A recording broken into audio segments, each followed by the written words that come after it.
revărsarea zorilor, în grădinile fermecate ale castelului, micuța regină și zâna florilor se plimbau printre spiritele pure ale naturii, care îmbracă haine regale prin băi de rouă, legănându-se jucăuși pe frunze și petale gingașe. În timp ce explorează bogăția pădurilor virgine și opulența regalității cu freamăt poetic, care invite inimile la o iubire pură, plutindu-ios pe acorduri sublime de vioară.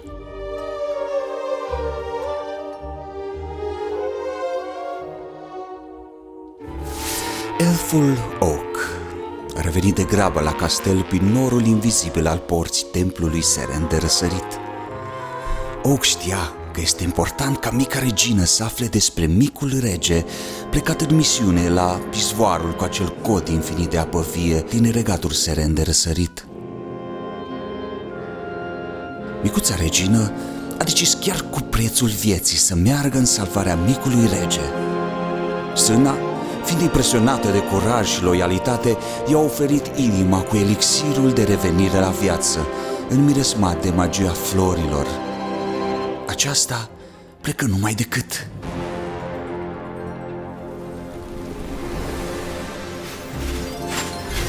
Trecând prin norul invizibil, micuța regină, sub ocrotirea elfului Oak, care stăpânea tehnicile secrete învățate la Academia Elitelor Spiritulce, privea uimită universul paralele cu personaje și vietăți nemai întâlnite.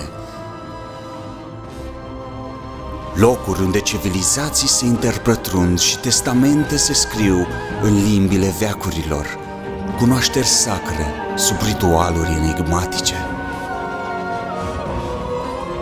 Au mers necontenit până când, refugiat în pântecul frăției omenirii fundătura, micul rege era rănit de grozgovanii din umbrele fricilor. Micuța regină s-a prăbușit în genunchi lângă el și a deschis inima, din care a lăsat să se prelingă elixirul magic, așa cum a învățat-o zâna. După doar o clipă și-a revenit ca prin minune. Cei doi au fost răsplătiți pentru curajul, iubirea, puritatea și loialitatea lor. Li s-au făcut cunoscute moșteniri milenale, înțelepciuni ale evoluției extinse lung paralele până la stele și dincolo de ele, salvând regatul și întreaga omenire. Le-a fost dăruită totodată comoara ascunsă, care n-a mai fost dezvăluită până acum nimănui.